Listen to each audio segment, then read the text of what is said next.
तो चलिए शुरुआत कर लेते हैं मध्य प्रदेश से। यहां 2018 के विधानसभा चुनाव में बीजेपी हार गई थी। वो तो सिंधिया की बगावत का कमाल रहा कि पार्टी 2020 में सत्ता में आ गई।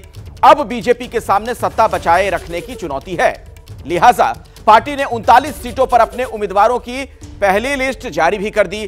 बीजेपी ने इस लिस्ट के जरिए जहां एक ओर कांग्रेस की टेंशन बढ़ा दी है, वहीं दूसरी ओर अपने उम्मीदवारों को जमीन पर ज्यादा समय तक काम करने का मौका दे दिया।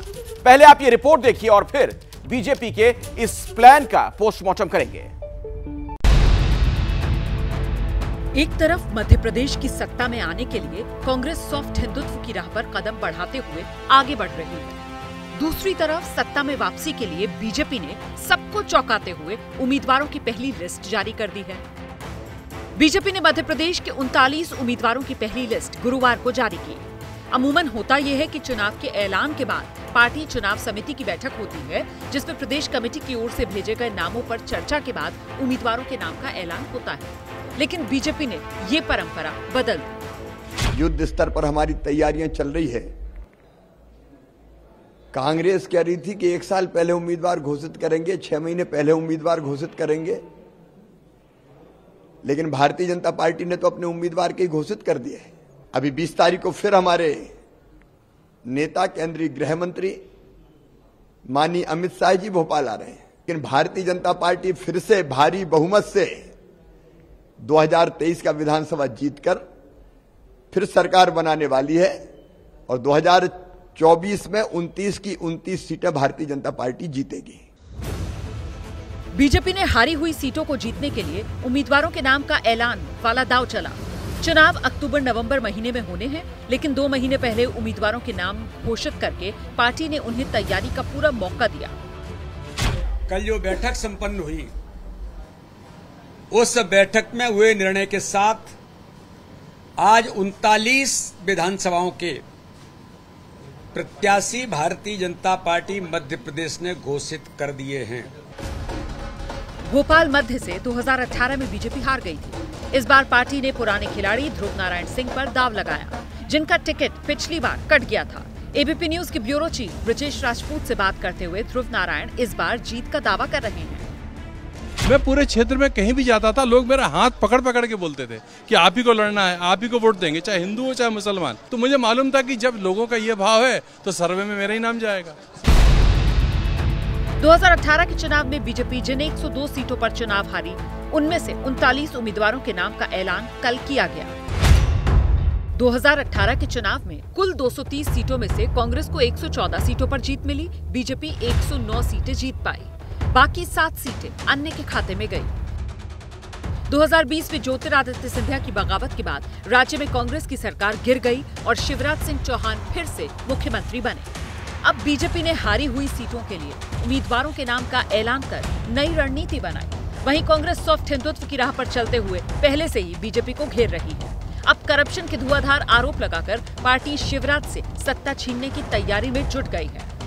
आज 18 साल में मध्य प्रदेश की पहचान प्रचार, भ्रष्टाचार और अत्याचार से है।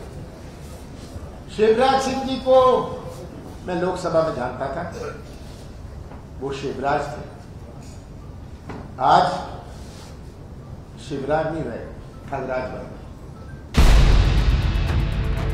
कुल मिलाकर इस वक्त मध्य प्रदेश पूरी तरह से चुनावी रंग में आ चुका है।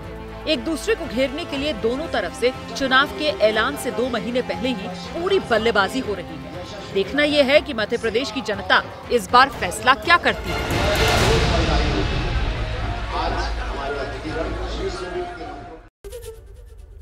तो बीजेपी का आखिर विजय प्लान क्या है, इसे सबसे पहले जरा आप समझिए आंकड़ों की जुबानी। उसके बाद हमारे साथ हमारे तमाम संवाददाता जुड़ रहे हैं, उनसे भी हम बातचीत करेंगे। इस प्लान को समझिए, इसके बारे में मैं आपको बताता हूं। मध्य प्रदेश में बीजेपी का विजय प्लान, घोषित उम्मीदवार 39, ये बीजेपी की बात हो रही है।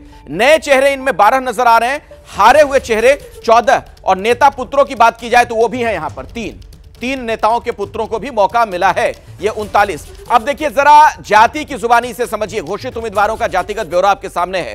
कुल 39 में से सामान्य वर्ग के 5 उम्मीदवार, ओबीसी 13, एसटी 13 और एससी 8। ये जातिगत ब्यौरा आपके सामने मैंने रखा, चूंकि आपको पता है भारतीय राजनीति की बहुत बड़ी सच्चाई है, जाति। सीधे मैं आपको लिए चलता हूं, ब्रजेश राजपूत हमारे सहयोगी इस बीच हमारे साथ जुड़ गए हैं।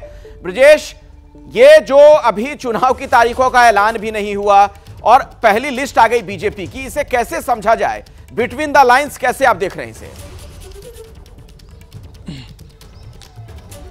देखिए, आंकड़ों की बातें तो आपने बता दी हैं हमारे दर्शकों को, मगर मैं जो चीज़ बताना चाह रहा हूं वो ये है कि जो ये चुनाव है, चुनाव एक तरीके से मनोवैज्ञानिक तरीके से भी लड़ा जा रहा है। जब ये चुनाव शुरू हुआ था तो कहा जा रहा था कि बीजेपी बहुत बैकफुट पर है, क्योंकि बीजेपी के खिलाफ 18 साल की एंटी इनकम्बेंसी है, एक ही व्यक्ति लंबे समय से मुख्यमंत्री बना हुआ है, तो उसके खिलाफ भी नाराज़गी या जो कुछ भी एक फटिकनेस थी मतदाताओं के को लेके। तो ऐसा लग रहा था, अधिकतर लोग कह रहे थे कि बीजेपी साहब बड़े मुश्किल दौर में है, अच्छा नहीं कर पाएगी, लोग बदलाव चाहते हैं। मगर जैसे ही यहाँ पे अमित शाह ने कमान संभाली है, उसके बाद से माहौल बदला है। अमित शाह ने आते ही से यहाँ लगातार दौरे किए हैं, दौरे करने के बाद बैठकें की हैं, और वो दौरे भी अचानक ऐसे सरप्राइज मोड में किए कि अचानक रात में आते हैं, वो बैठक करते हैं, देर रात तक मीटिंग करते हैं, सुबह निकल जाते हैं, फिर जो यहाँ के लोग हैं उनको फिर वहाँ दिल्ली बुलाया जाता है। तो कुल मिला के एक ऐसा माहौल बनाने की कोशिश की जिसमें से लग रहा है कि बीजेपी इस चुनाव में बड़ी तेजी से वापसी कर रही है। इस तेजी से वापसी करने के दरमियान यही लोग सोच रहे थे कि कांग्रेस ने वादा किया था कि हम इस बार जल्दी टिकट अनाउंस करेंगे और लोगों को ज़्यादा मौका देंगे प्रचार के लिए, मगर कांग्रेस तो नहीं कर पाई, मगर बीजेपी ने कर दिया। फिर एक बार हमको देखना होगा कि मगर बीजेपी ने किया क्या है। बीजेपी ने किया वो है कि ये वो सीटें हैं जहां बीजेपी एक बार से लेकर 3 बार 4 बार 5 बार हारी है, यानी हारी हुई सीटों के उन्होंने हारे हुए प्रत्याशियों को उतारा है। इसमें से 13 प्रत्याशी हारे हुए जो पिछले चुनाव हारे थे, उनको फिर से मौका दे दिया। मगर शो ऐसा किया जा रहा है कि जैसे बीजेपी ने बहुत बड़ा गेम प्लान कर दिया है और बहुत धुआंधार तरीके से कांग्रेस पर ब्रजेश आगे मैं आपसे बात करूंगा। मेरे साथ अभिषेक उपाध्याय भी जुड़े हुए हमारे वरिष्ठ सहयोगी, उनके पास भी हम चलेंगे। जैसे ही घड़ी का काटा दोपहर 2:30 पे आए, बबीता जी का दिल सास बहू साजिश के लिए मचल जाए। और ये है इनकी बहू, पूरे दिन ऑफिस की टेंशन हो जाए गॉन जब ये करें अपना फेवरेट शो फ्री टाइम पे ऑन। इनकी तरह आप भी देखिए अपना फेवरेट शो अपने टाइम पर और डाउनलोड कीजिए एबीपी लाइव ऐप अपने स्मार्ट टीवी पर।